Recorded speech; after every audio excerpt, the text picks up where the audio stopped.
কিছুদিনের জন্য আমার স্টাডি করতে যাব, বাট হ্যাঁ, ব্রেকে আমি এসে আবার কাজ করব। আমি পড়াশোনাটা শেষ করার জন্য রিসেন্ট আপনারা আমার সোশ্যাল মিডিয়া ফেসবুকে দেখেছেন যে আমি অনেকদিন চায়নাতে ছিলাম। আমি এবার ফিরে এসেছি আমার ফ্যামিলিগত একটি কারণে। তো আমি আবার যাচ্ছি, আমি এমবিএটা শেষ করব। শেষ করে যেহেতু আমি মিডিয়ার মানুষ, ঘুরে ফিরে এন্ড অফ দ্য ডে এখানেই আসবো, আবার আমি কাজ করব। এই তো পড়াশোনাটাকে শেষ করি, এমবিএটা শেষ করি, এটাই আমার ধারণা। আর বর্তমানে কাজ ওই আমি উপস্থাপনা করছি, আরো কিছু ফিল্ম নিয়ে কথা হচ্ছে। আর আমি কখনো আসলে অভিনয়টাকে গুড বাই দেবো না। হোয়াটএভার, সেটা আমার সিরিয়াল, সেটা আমার ১ ঘন্টা। আর ফিল্ম তো আসলে বড় পর্দা, এর উপরে তার যাওয়ার কোনো জায়গা নেই। সবকিছু মিলে আমার মনে হয় যে আমি আপনাদেরই লাড়া লোটাস থাকবো। কিছুদিনের জন্য আমার স্টাডি করতে যাব, বাট হ্যাঁ, ব্রেকে আমি এসে আবার কাজ করব। আমি যখন স্কুলে পড়তাম তখনই আসলে আমি নায়িকা হয়ে গেছি রবিজের আয়নার। তখন আমি খুব ছোট। তো আব্বু চাইতেন না যে আমি কাজ করি, আব্বু চাইতেন যে আমি আমি স্টাডিটা শেষ করে কাজ করি। তো পড়াশোনাটা শেষ করে আমি 2019-এ যখন ব্যাক করলাম, তখন আমি কিন্তু একটা স্কুলের শিক্ষক।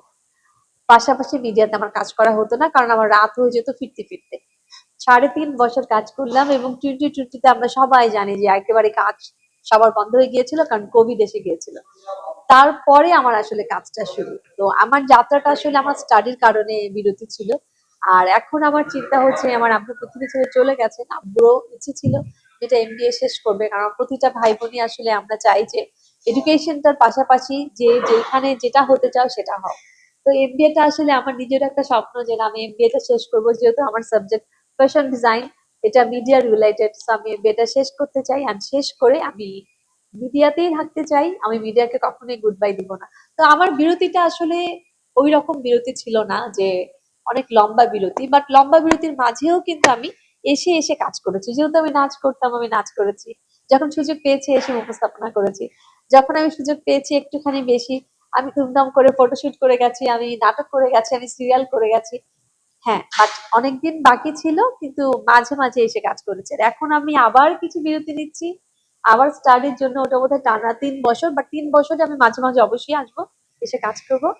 আর এই তো কাজ চলছে আমার। আর এর মধ্যে আমার আরো কিছু ফিল্ম কিন্তু রিলিজও হয়েছে, যেগুলো অনেক সময় অনেক কারণে হয়তো এইভাবে প্রেসের সামনে বলা হয়নি, বা এরকম আয়োজন হয়নি।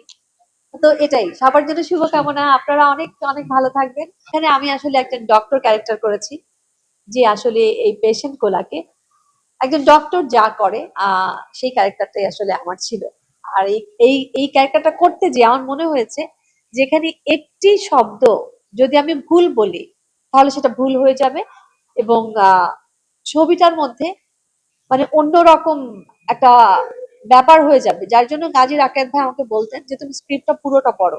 আমি যখন পড়লাম, পড়ে দেখলাম এ মা, এ তো অনেক কঠিন। কারণ আমাকে যখন কেউ একটা কিছু মাথায় দিয়ে দেয়, তখন কিন্তু আমি গল্পটা গল্পের মতো করে বলে ফেলি, আমার মতো করে দু একটা ডায়লগ দিয়ে ফেলি। কিন্তু যেখানে আমি মেসেজ দিচ্ছি, সেরিব্রাল পালসি নিয়ে কথা বলছি, তো সেরিব্রাল পালসি নিয়ে কথা বলাটা কিন্তু এত সহজ না। সো প্রতিটা মানে কথা আমার একেবারে একুরেট বলতে হয়েছিল, এবং ওইটার জন্য আমি আসলে চেষ্টাও করেছি। আপনারা মুভিটা দেখেন, দেখে বুঝতে পারবেন আমি কতটুকু কি করতে